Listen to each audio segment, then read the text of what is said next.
Why do some killers want to get caught? The secret behind the criminal mind. He didn't run. He didn't hide the body. He sat in the kitchen, blood on his hands, calmly dialing 911. When asked what happened, he said, "I wanted someone to finally see me." The police found 3 victims in the basement, all murdered with precision, all posed like theater. But what disturbed investigators most was the note he left behind. "Thank you for coming.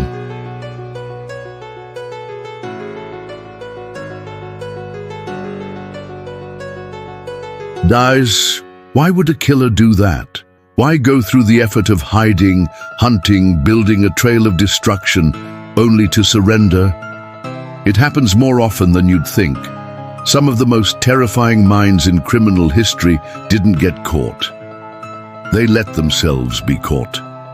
And the question that haunts every profiler is the same. Why?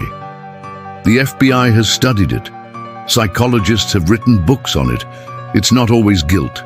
Sometimes it's vanity. Sometimes it's a craving to be known. Not as a name, but as a story. Because for some killers, murder isn't the end, it's the beginning of a performance. And every good performance needs an audience, needs recognition, needs applause, even if it comes from the inside of a courtroom or a prison cell. Tonight we're going inside that craving, the hunger for attention, the quiet satisfaction of finally being seen.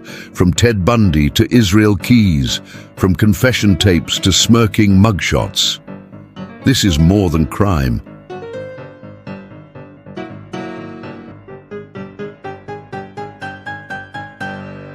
It's the psychology of the spotlight. And by the end of this story, you'll understand why some killers don't run from justice. They walk into it, willingly. You've heard the phrase, "they wanted to get caught." But what if that wasn't just a throwaway line? What if deep down, some killers weren't running from justice, but toward recognition? The kind of recognition most people spend their lives chasing: fame, importance, visibility. Except these people chose to carve their names in blood.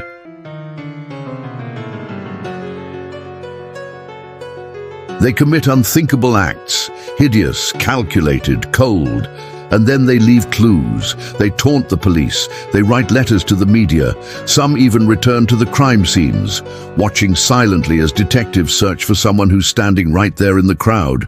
Why? Because they don't want to vanish, they want to be remembered, and in many ways they are.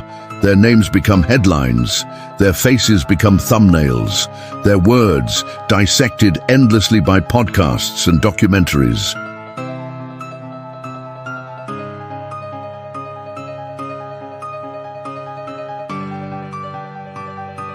They become symbols of terror, yes, but also of power.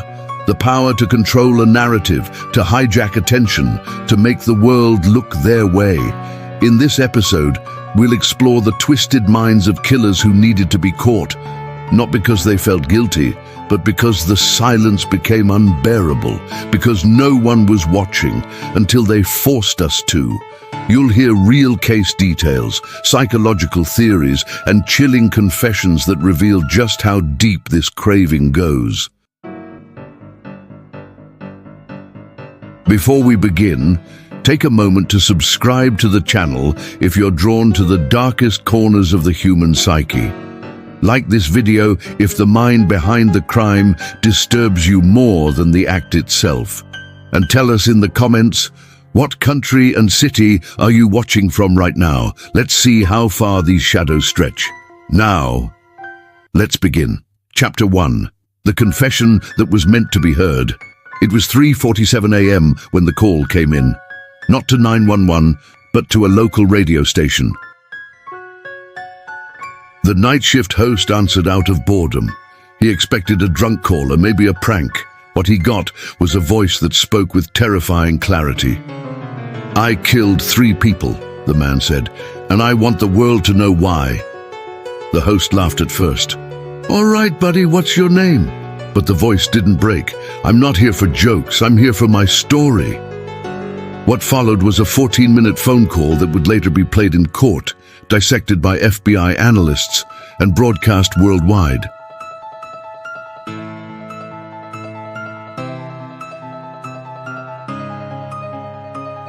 Because it wasn't just a confession, it was a monologue. The killer described the crimes in detail, locations, methods, the smell of the rooms. He spoke of silence like it was a drug. He called the murders acts of punctuation in a life no one noticed. They never saw me before, he said, but now they will, every time they Google the word monster. When the police traced the call, they found him sitting in his car in the radio station's parking lot. Hands clean, clothes pressed, calm. There was no struggle, no chase. He surrendered like it was part of the plan, because it was. Later, under interrogation, he revealed something chilling. He had been writing the confession for over a year, polishing it, practicing it. He didn't want to confess to get it off his chest. He wanted the words to land, to echo. This wasn't guilt, he told them. It was release. His name was Thomas Ray Allard. No prior arrests. Bachelor's degree in philosophy, worked at a bookstore, lived alone. Neighbors described him as quiet, polite. Nothing about him fit the image of a monster, until you heard what he said in that call. Investigators found journals, dozens of them. Not about rage, not about hate, but about visibility. Entry after entry obsessing over how people passed him without a glance, how he felt like a shadow, until he gave them a reason to look. Psychologists diagnosed narcissistic traits, antisocial disorder, and signs of psychopathy.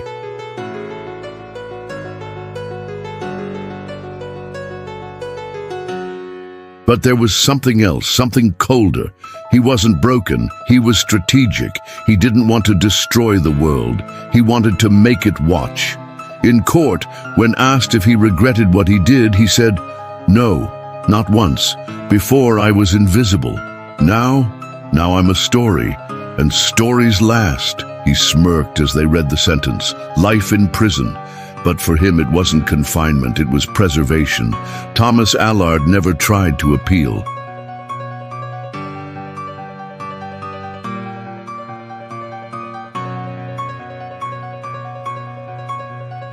He spends his days answering letters from people obsessed with true crime. He signs every reply the same way. "They finally saw me. That's all I ever wanted." And in that line lies the truth no one wants to admit. Some killers don't kill to get away with it. They kill so they'll never be forgotten. Chapter 2. The man who staged his own capture. The neighbors thought he was a magician.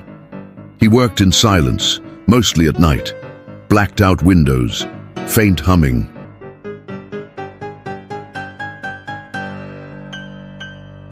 Packages arriving weekly, camera parts, lighting rigs, soundproof panels. What no one knew was that he wasn't building a workshop. He was building a stage for his arrest. Leonard Banks murdered 6 people over 2 years. Each body was found precisely displayed, surrounded by lights, mirrors, and soft music playing from nearby speakers. Every scene was a theater, every corpse an audience member that would never applaud. But his masterpiece wasn't any of the murders.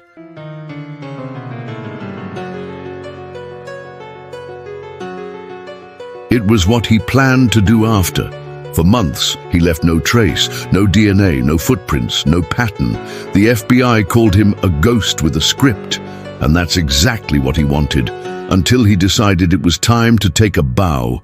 That's when he sent the first letter.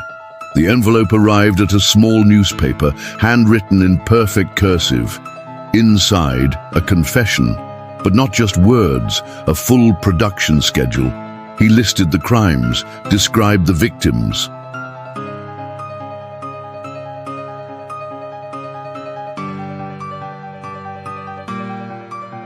And then, line by line, detailed how and when he would be caught, down to the hour. The authorities dismissed it as a hoax until they followed the instructions and found a missing woman exactly where he said she'd be, preserved, positioned, lit by a single bulb. At her feet, a handwritten sign, Scene 6, the end is near. And from that moment on, the clock began ticking.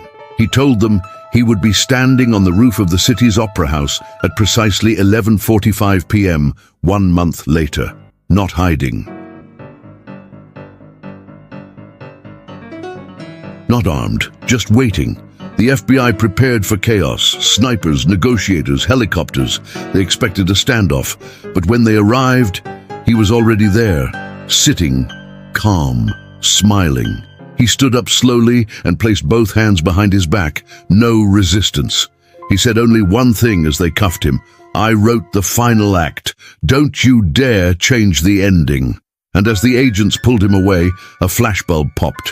A tourist had taken a photo. Leonard smiling mid-arrest. He framed his own downfall. In interviews, he never spoke about the murders, only the narrative. He saw the investigation as a game of rhythm, pacing, and visual symmetry. "I didn't want to disappear," he said.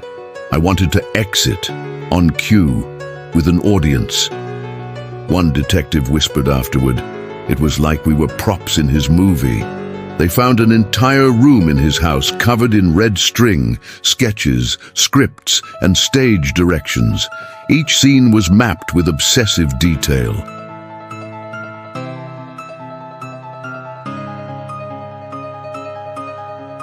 There was even a version where he died at the end, but he scratched it out.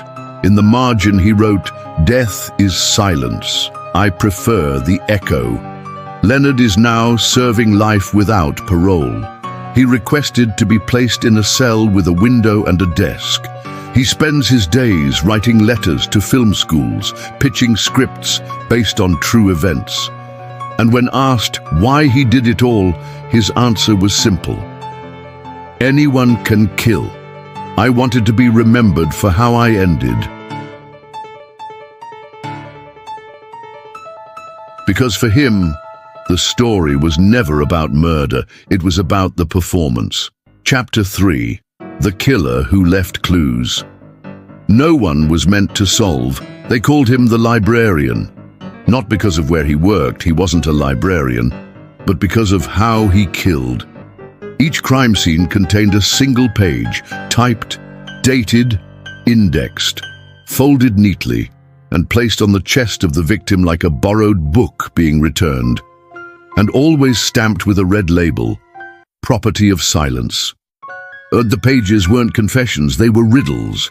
Cryptic paragraphs filled with obscure quotes, misspelled names, dead languages, and historical allusions.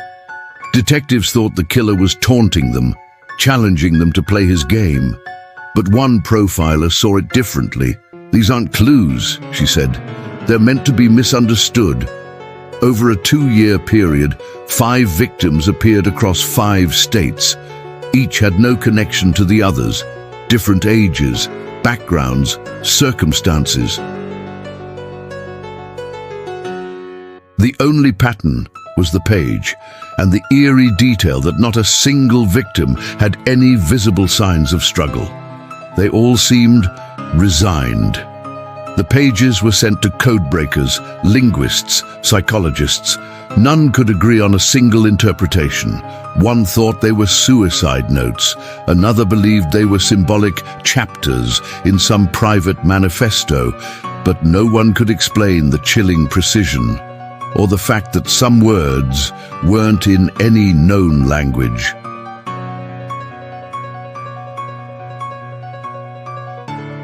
Then one night, the profiler received an envelope at her own home. No return address. Inside, a single page, typed, titled, Chapter 6, You're Too Close. She wasn't part of the task force anymore, but somehow he knew she'd kept digging. Panic swept the department. They placed her under protection, watched her every move, but the profiler insisted, "This isn't a threat, it's a performance." She noticed the letter wasn't folded like the others. It was open, loose, unfinished.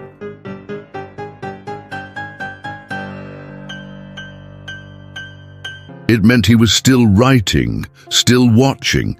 They went back through the crime scenes with new eyes. Each location corresponded with a specific call number from the Dewey Decimal System.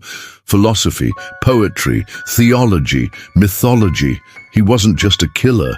He was curating a library of death, and each body a chapter. The profiler gave a televised interview, speaking directly to the camera. "I don't know your name," she said, "but I know your obsession." Her voice didn't shake.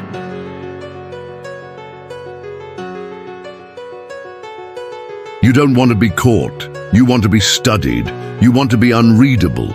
She ended the segment with a quiet challenge. But even coded books burn. 3 weeks later, the letters stopped. No new victims, no pages. It was as if the book had closed. But she believed otherwise, that he was still out there, watching, writing, waiting, not because he failed, but because his manuscript was complete. To this day, no one knows his real name. He was never seen, never caught. Just 5 pages, 5 lives, and one mystery that never asked to be solved. But in the silence he left behind, one truth remains. Some killers don't want justice. They want to be misunderstood forever. Like a book no one can read, or a message written in the dark, meant only for themselves. Chapter 4. The Boy Who Killed and Waited for the Police. The call came from a child. His voice was calm. Too calm. "This isn't an emergency," he said. "It's over now." Dispatch asked what he meant. "I already did it. She's not breathing." When officers arrived at the address, a 14-year-old boy opened the door. His clothes were clean. His hands were folded. He led them to the living room, where his foster mother lay lifeless on the couch. The boy's name was Eli Mercer. No prior record, no documented violence, a quiet kid, straight-A student. But when police questioned him, he spoke with eerie detachment. "I studied for this," he said. "I needed it to be quiet and clean." That's how they do it in the books. He wasn't crying, he wasn't shaking, he was presenting a project. In his room, detectives found drawings, dozens of them, not of monsters, not of blood, but of crime scenes, blueprints, room layouts, stick figures with red X's over their eyes. All dated, all planned, some from months ago, one from when he was 10. His notebooks were worse, page after page of behavioral profiles, patterns, statistics, police response times.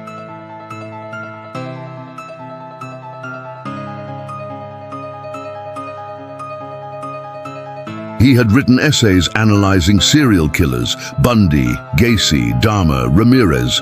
Not for school, for himself. He wasn't fascinated by their violence. He was fascinated by how long it took to catch them, and by how many wanted to be caught. Eli told the psychiatrist, "They left trails because they wanted people to follow them. I didn't. I just waited." When asked why, he answered without pause, "I wanted to see what would happen when I stopped pretending." To him, the murder wasn't rage. It was revelation. He claimed he felt no hatred toward his foster mother, no abuse, no pain, just emptiness. "She kept talking to me like I was someone I wasn't," he said. "She thought I was broken, but I'm not broken. I'm just awake." The words didn't come from movies. They came from inside, from a place that should be too quiet for that kind of thought. Psychiatrists argued over his diagnosis. Some called him a sociopath. Others said he had no disorder at all, just a cold cognition. He didn't dissociate. He didn't fantasize. He chose. And after he chose, he waited, because the act wasn't the climax. The arrest was. In court, Eli refused to plead insanity. He said he understood what he did. Understood it so well, in fact, that he timed it with police shift changes. He even recorded the call to 911 on a second phone, as if he was archiving his own capture. as if he wanted to hear how it sounded.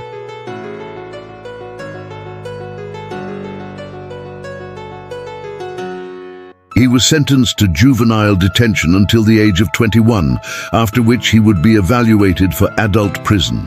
But in custody, he began writing essays, short stories, letters to criminologists. In one, he wrote, "I'm not like them. I didn't do this to be famous. I did this to stop lying, to see if the world would still look at me the same after the truth." And the answer was clear. It didn't. Eli never smiled. He never begged, and never once asked to be released. He simply watched. Like someone studying what comes after exposure. Because for Eli Mercer, the murder wasn't a mistake. It was his way of raising his hand in a world that never looked his way. And when it finally did, he didn't blink. Chapter 5. The serial killer who left his victims alive just long enough to watch the news. The news anchor's voice echoed across the motel room. Muted images of flashing sirens, police tape, a reporter pacing in front of the camera.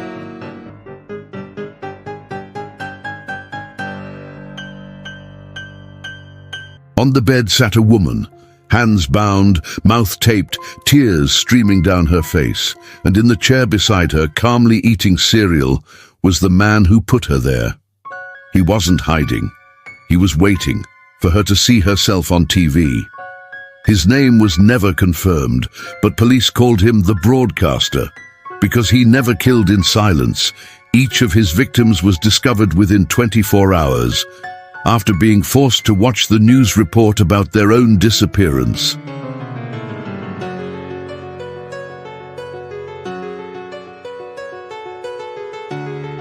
He left them alive just long enough to become part of the story.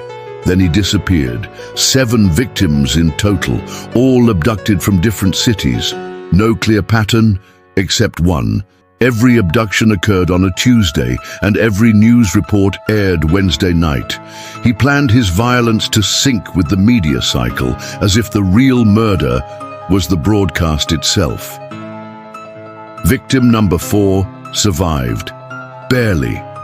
She had been injected with something, a paralytic agent, couldn't scream, couldn't run. But she saw herself, a pixelated photo on the evening news. Local woman missing, last seen near the Greyhound station. And beside her the man whispered, "You're real now, they're talking about you." The survivor described him as clean-cut, no rage, no mess. He wore gloves, used sanitizer, and turned the volume up when the reporter said her name. Then, exactly 2 minutes after the report aired, he strangled her. But this time, something went wrong. She bit his hand. He fled before finishing. Police recovered fingerprints. They matched no known identity, but the story spread like fire. People locked their doors on Tuesday nights. News crews ran specials about the killer who wanted to be part of the narrative. And in every segment, reporters warned, "He's watching us, just as we're watching him." 2 weeks later, a package arrived at a local station. Inside, a VHS tape, labeled simply, "Live." It showed him, masked, seated in front of a blank TV. Then footage of his victims watching the news, one crying, one praying, all powerless. The final image was a mirror, with the killer holding the camera, whispering, "Tell my story right." The FBI launched a full media blackout. No more reports, no public warnings. They hoped removing his audience would remove his reason. And for a time, it worked. No victims, no footage, only silence. But silence, as they'd learn, was his loudest move.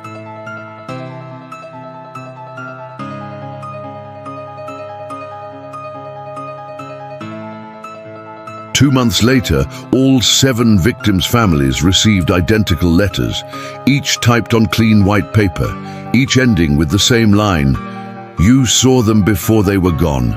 Most people never get that. The envelopes had no fingerprints, no DNA, only the echo of a killer obsessed not with blood, but with visibility. To this day, the broadcaster has never been identified. No more victims have been confirmed. But every Tuesday night, certain news stations still receive anonymous calls. They say nothing, just breathing. Some think it's a prank. Others aren't so sure because for some killers, death isn't the headline. Attention is. Chapter 6. The one who sent flowers to the victims' families. The bouquets always arrived 2 days after the funerals. Not before, not during, 2 days. Always white lilies tied with a black ribbon. No card, no signature. But the return address always pointed to the cemetery itself, as if the flowers came from the grave. Or worse, from who put them there. At first, families thought it was a mistake, a misplaced delivery. But when the fourth family received the same flowers, the same arrangement, the same silence, detectives saw the pattern. 4 victims, 4 funerals, 4 bouquets, and behind each death, no suspect, no motive, no clue, just lilies. The media called him the mourner, because whoever he was, he wanted to be part of the grief. Not as a killer, but as a ghost that refused to leave. He didn't just want to destroy lives, he wanted to haunt the aftermath. None of the victims had anything in common. Different cities, different ages, no shared habits, no online connection, no DNA links. But each death was deliberate, fast, clean, silent. And each family, soon after the burial, received flowers, arranged professionally, delivered with care, like an apology wrapped in death. One mother kept the ribbon.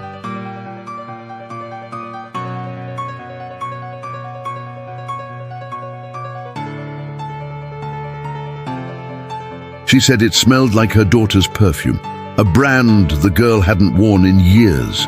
She was sure it was intentional. "I don't think he wanted to be forgotten," she said. "I think he wanted to be forgiven." Investigators traced the flower orders, all paid in cash. Surveillance footage showed a man in a baseball cap, never the same florist twice. But the chilling part came later, when one florist remembered something odd. He said the man asked for a very specific number of lilies. Always 13, exactly 13. Psychologists weighed in. 13 could symbolize many things: bad luck, finality, the Last Supper. But one profiler suggested something else. He's not honoring the victims, he's marking them. As if the bouquets weren't gifts. They were trophies left behind, not at the scene, but in the memory. Then came the 5th murder. Same method, same disappearance, same funeral, and 2 days later, no flowers. The family waited, but nothing came. Then on the 3rd night, a man knocked on their door, holding the bouquet himself. He didn't speak, he simply handed the mother the lilies. She screamed, he vanished. Security footage captured only a glimpse, a tall figure walking away calmly as if delivering mail. Police flooded the neighborhood, but the trail ended in a park, at a bench facing the cemetery. They never caught him, never even found his name.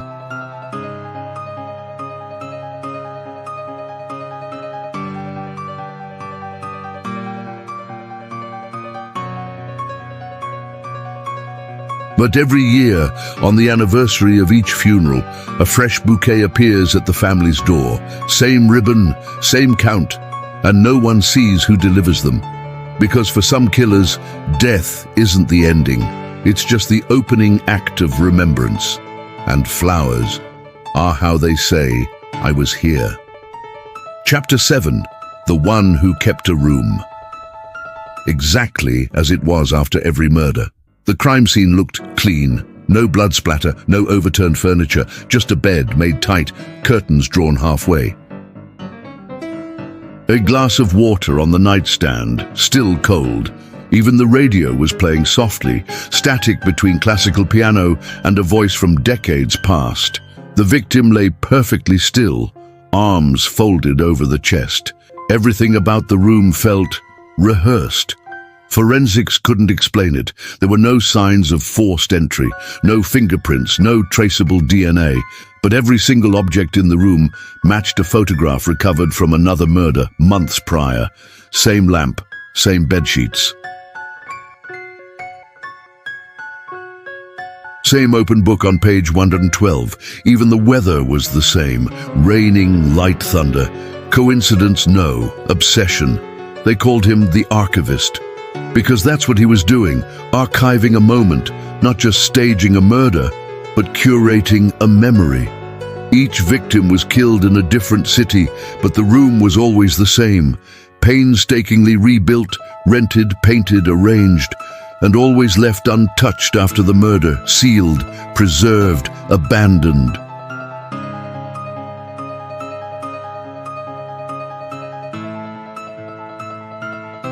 Police eventually discovered that the room was based on a single image, a childhood photo of the killer's younger sister. She died when he was 13. Freak accident. But the photo showed her sitting on a bed in that exact arrangement, reading, smiling, the same cup of water at her side. The killer didn't kill to silence voices. He killed to bring one back. Psychologists theorized that the murders weren't rage-fueled, they were replicas.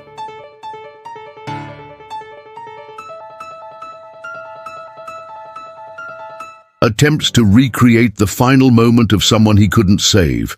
He wasn't just killing strangers, he was trying to resurrect a memory. And the victims? They were stand-ins. Unwilling actors in a play they never auditioned for. After the sixth murder, investigators set a trap.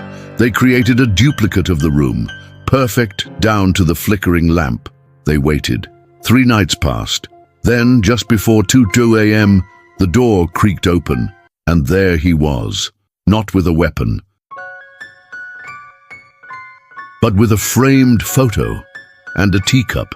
He didn't resist arrest, didn't speak, just stared at the room in front of him, his hands trembling, as if seeing a ghost, perfectly still. Later in custody, he finally whispered, "It's not the killing that matters. It's the moment after, when everything is still, and she's there again." They asked who she was. He smiled and said, "You already know." He had no name, no ID, no digital footprint. The only belongings found were a small suitcase containing copies of the same childhood photo, laminated, annotated, and slightly worn at the edges. Each had a name written on the back, the names of his victims, all different, all used to rebuild one face. In his trial, he refused a lawyer. He didn't defend himself, didn't object. He only asked one thing: will they leave the rooms untouched? The judge denied the request. He wept, not for the verdict, but for the rooms. Because that's where she lived in his mind, not in a grave, but in a room he could never quite get right. He died in custody 6 months later, cause unknown. His final possession? A pencil drawing of the room labeled Attempt 7. And in the corner, the faint silhouette of a girl on the bed and smiling. Because for some killers, memory is more dangerous than rage, more precise than hate, and more powerful than justice, especially when they refuse to let it fade. Chapter 8. The one who always killed on his birthday. The first time, no one noticed the date. It was just another murder in a string of cold cases. No connection, no clear motive. But the second time, it happened again. Same day, same city, different victim. Then a third, a fourth. All exactly 1 year apart. All on October 19th. By the 5th year the press caught on. They called him the Birthday Butcher. And every October, fear returned to the same neighborhoods.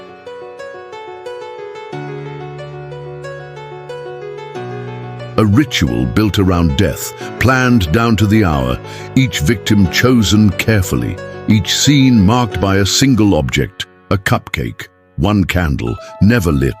The victims had no connection, no common job, no age bracket, no routines, but each had unknowingly crossed paths with the killer on his birthday, passing in a store, bumping into him on the street, cutting him off in traffic. Tiny moments, forgotten by them, memorialized by him.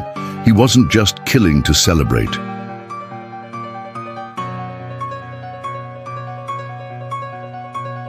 He was killing to be acknowledged. Every year, he waited for someone to recognize the date, to stop the cycle, to see him, but no one ever did. So the pattern continued, like a calendar reminder soaked in blood. After the 7th murder, detectives finally mapped the timeline. The connections were faint, almost invisible, but surveillance footage, receipts, and digital trails revealed the truth. Each victim had unknowingly triggered his wrath, not with cruelty, but with indifference. He left no letters, no demands, only the cupcake, perfectly frosted, untouched. Forensics found traces of saliva on some, suggesting he tasted them first, as if trying to reclaim something lost, as if each murder wasn't just revenge, but a gift to himself.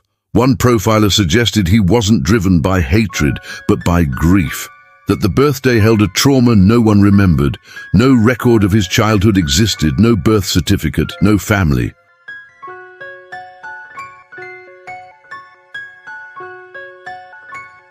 As if he invented the date himself and made it matter, through blood. Then, on his 9th birthday, he left a voicemail. Not to police, to a journalist who had dismissed the murders as low-level psychopathy. The voice was calm, measured. "You wrote that I want attention. You're wrong. I want to belong to time. I want a day no one forgets." He hung up. Hours later, the 10th body was found. But this time the police were ready.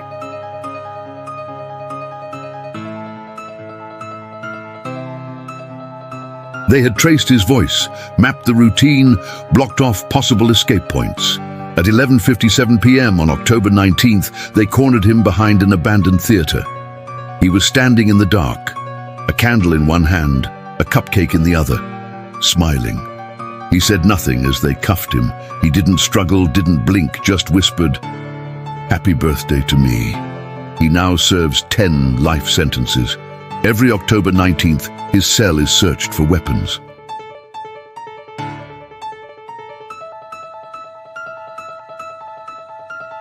But all they ever find is one thing, a drawing of a cupcake, and next to it, one unlit candle. Chapter 9. The one who disguised himself as the victim's friend. He never forced entry, never stalked from bushes. He was always invited in. That's what made him terrifying. There were no screams, no broken windows, no signs of panic, just photos of him smiling beside the victim, arms around shoulders, toasts, birthdays, vacations. He wasn't just present, he was trusted. They called him the Chameleon because no one knew his real name. He used aliases, fake jobs, forged IDs. But more than that, he studied people.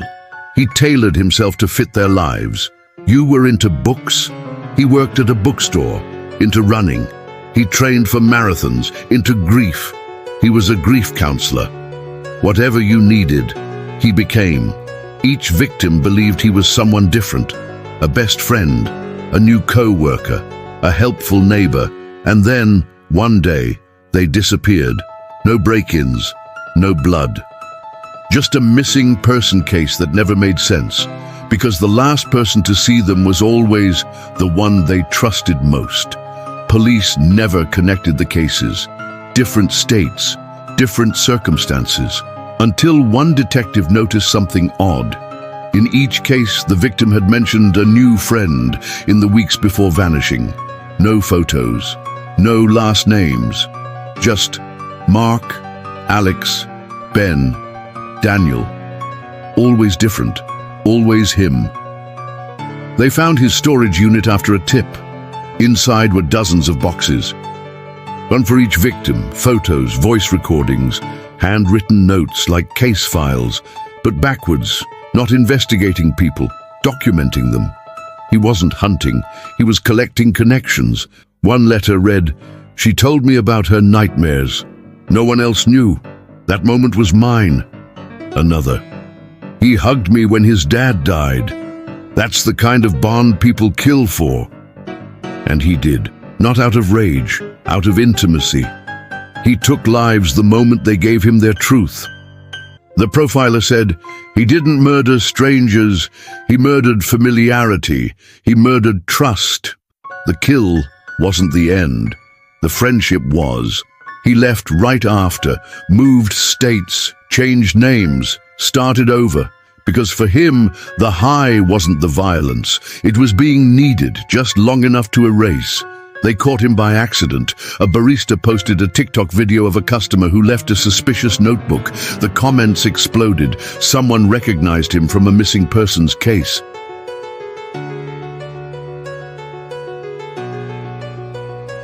Police traced the notebook to a new alias. When they found him, he was already living inside another identity, and someone else was already starting to trust him. In custody, he spoke freely. He described every victim in detail, not how he killed them, but what they liked, how they smelled, how they laughed. "They always wanted someone to listen," he said. "So I did, and then I gave them silence." He now sits in a maximum security cell. No visitors, no communication. But the guards say he still talks, to the air, repeating names, smiling, practicing, because for some killers, the murder isn't the climax, it's the goodbye.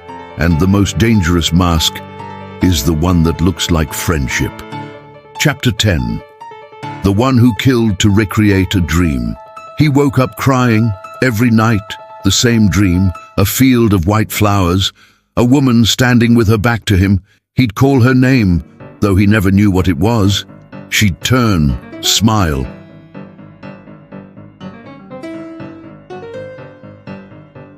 And say the same words, "Now make it real." Then he'd wake up, heart racing, and hours later, someone would be dead. His victims weren't random. Each resembled her, dark hair, blue eyes, slender frame. He always found them alone, walking, waiting, browsing, and he followed, not like a predator, more like a pilgrim chasing a vision. He wasn't killing for pleasure. He was killing to replicate a moment that only existed in sleep. The bodies were always left in fields, carefully arranged. Eyes open, mouths gently curved into a smile, white lilies placed in their hands, and nearby a small recorder playing a woman's voice, soft, distorted, repeating, "Now make it real," like a command or a blessing. Psychologists were baffled. He claimed the dream started when he was 15, after a coma caused by a car accident. He couldn't remember the crash, couldn't remember his mother's name, but he remembered her, the woman from the dream. "She told me I had to build it, piece by piece." So he did, in blood. Each crime scene was more detailed than the last. He planted real flowers, set up wind machines to make the scene feel like the dream. He even timed the murders with the moon cycle, so the light would match what he saw behind her in the dream. He wasn't killing people. He was building a stage, and she was the audience. When they finally caught him, he was sitting in a field, alone, drenched in dew, smiling at nothing. He didn't resist, didn't speak. He simply handed the detective a piece of paper, a drawing of the dream, and at the bottom he'd written, "I'm almost finished." In custody, he asked for one thing, a white room, no windows, no sound, just white. He said it would help him remember the last part of the dream. He claimed he wasn't done, that one more scene remained. And then he said she would speak to him again. This time, awake, he drew obsessively in his cell. Sketches of the same woman, faceless, back turned. Sometimes with wings, sometimes bleeding, always surrounded by flowers. He talked to her constantly. Guards reported hearing him whisper at night, "I made it real. Why won't you turn around?" But she never did, not even in sleep. On the anniversary of his arrest, he was found dead in his cell. No signs of struggle, no drugs, no suicide note, just a single drawing taped to the wall. The woman, now facing forward, smiling, and at the bottom, the words, "She turned." He had finally finished the dream, and with it, himself. No one ever uncovered his real name. He had erased his identity before the killings began, but his files remain in FBI storage, labeled Project Lilith, because that was what he called her. The woman in the dream, the woman who watched, the woman who waited, because some killers don't kill for revenge, rage, or attention. Some kill to build something no one else can see, until they die with it.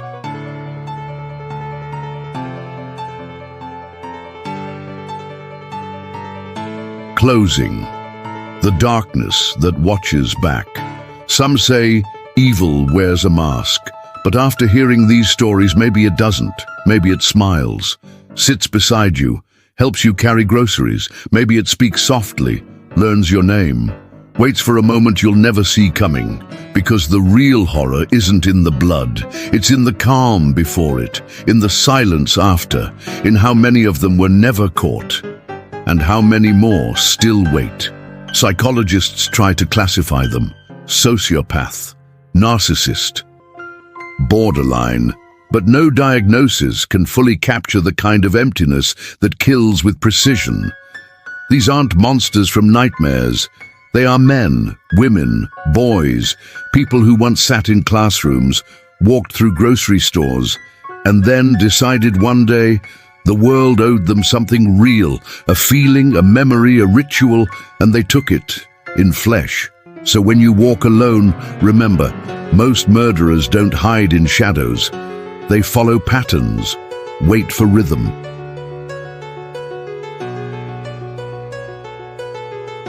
And when you're least aware, you become a line in their script, just one more scene in a story that only they understand.